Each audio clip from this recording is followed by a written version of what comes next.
La tentation d'Adam et Ève, partie 2. Donc, en résumé, Adam n'a pas aimé son époux en l'aidant à dominer sur la tentation subie, et Ève n'a pas été soumise aux consignes transmises par son époux et qui, elle, venaient de Dieu. Cela ne veut pas dire qu'un homme ne doit pas être soumis aux paroles de son épouse quand elles viennent du Saint-Esprit, ni qu'une femme ne doit pas aimer son époux, puisque c'est à l'homme qu'on conseille de le faire. Éphésiens chapitre 5. Non, Paul voit très bien où se trouve la faiblesse de chacun, et il conseille chaque sexe selon cette faiblesse. De ces écrits, beaucoup de personnes en font une formule catégorique et générale. Ils n'ont pas compris que devant Dieu, il n'y a ni homme ni femme. C'est d'ailleurs Paul qui le dit par la suite. Nous sommes tous les instruments de la parole de Dieu, et nous devons tous nous aimer et nous soumettre les uns aux autres, comme indiqué dans les évangiles et justement souligné par Paul dans ce même chapitre 5 des Éphésiens au verset 21. Jésus nous a avertis, la lettre tue, c'est l'esprit qui vivifie. Avant leur mise à l'épreuve, Adam et Ève se faisaient face et n'avaient pas honte. Quand Dieu fit l'homme à son image, mâle et femelle, il les créa, chapitre 4, verset 27 dans le texte d'origine, mâle et femelle, il les créa. Puis Adam a dû subir un sommeil profond proche de la mort pour que naisse Ève de sa côte, tout comme l'Église est née du côté percé de Jésus qui est mort pour nous, afin de nous donner la vie éternelle. Ainsi Dieu est à la fois homme et femme, un père mais aussi une mère. Matthieu 23, verset 37 par exemple. Tous nos liens découlent de lui. Ainsi nous sommes tout au long de la Bible appelés à la fois ses enfants, ses amis, sa fiancée, ses esclaves, son épouse, ses serviteurs et les participants de sa nature divine, ses fils et fils de Dieu, parce que c'est lui qui a instauré toutes les relations que nous connaissons. Adam et Ève ont perdu l'éternité en voulant connaître le bien et le mal. Dieu a voulu les créer libres et non pas assujettis. Ils pouvaient choisir, tout comme les archanges et les anges aussi. Je me suis demandé pourquoi cet arbre, qui avait été déclaré bon au 3e jour, était interdit. À mon avis, ça c'est personnel, la création ne surgit pas de rien. Elle surgit en représentation de ce qui existe déjà dans le monde spirituel.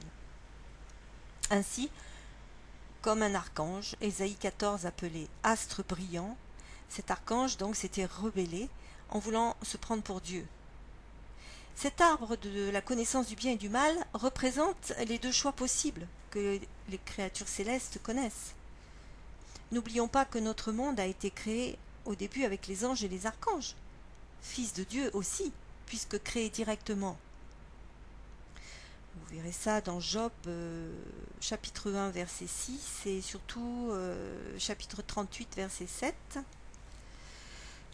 Donc l'arbre représentait le bien, l'obéissance à Dieu, et le mal, celui de lui désobéir. Adam et Ève, eux étaient dans l'innocence. Or Dieu est amour. Ce qui veut dire que lui désobéir, c'est choisir la haine. Or, on ne peut pas servir 2 maîtres à la fois. Quand on mange du fruit de la connaissance du bien et du mal, on fait ce que Dieu appelle un mélange, et il ne le supporte pas. Dieu déteste les mélanges. Voir Apocalypse, chapitre 18, verset 6, et chapitre 14, verset 10. Sont inclus les profondeurs de Satan, comme Dieu le dit. Car celui qui ne considère pas que seuls les conseils de Dieu sont source de vie et qui recherche autre chose de spirituel, touche au domaine de la mort. La gloire de Dieu s'étant retirée de Ève et d'Adam, il ne leur restait plus qu'une apparence de peau et de corps, surgis au vieillissement, à la vieillesse et à la mort. Plus encore, à la mort spirituelle. Leur esprit n'étant plus en communion profonde avec Dieu. Heureusement, Dieu a prévu le rachat de toute l'humanité en venant lui-même nous donner un esprit, son Esprit Saint, directement, en nous engendrant, filles et fils de Dieu. Adam et Ève s'étaient fait déjà, ils étaient à l'image de Dieu, à la ressemblance de Dieu. Qu'avaient-ils besoin de croire au mensonge du serpent, leur disant qu'ils seraient comme Dieu? Ils l'étaient déjà, en quelque sorte. Ces paroles du malin voulaient dire en fait qu'ils allaient devenir comme lui, comme le diable. Et lui, du coup, devenait leur Dieu. Paul nous explique bien ce qu'est la tentation dans 1 Timothée chapitre 6 verset 9. Ce n'est pas la tentation elle-même qui produit la mort, c'est notre obéissance à cette autre voix. Car pour schématiser, ne pas écouter la voix de Dieu, c'est écouter une autre voix. Donc dans 1 Timothée chapitre 6 verset 9, on dit Jacques chapitre 1 verset 14. Il dit « Chacun est éprouvé par sa propre convoitise. » Et Ève a convoité. Elle vit que l'arbre était bon, comme nourriture et délice pour les yeux. Elle a considéré favorablement ce que lui disait Satan. On continue avec Jacques. Étant entraînée et appâtée, Ève a vu que l'arbre était désirable pour discerner. Jacques dit « Ensuite, la convoitise ayant conçu enfante le péché. » Et Ève prit de son fruit et en mangea. De plus, elle fait chuter son mari, qui lui est très près d'elle, et qui ne réagit même pas. La fin de Jacques, 1, 14, je vous rappelle les références. Le péché mené à son terme engendre la mort. Bon, c'est-à-dire la fin de l'action, donc. La fin de l'action, pour Ève et Adam, leurs yeux s'ouvrirent, ils étaient plus du tout innocents, et ils connurent qu'ils étaient nus.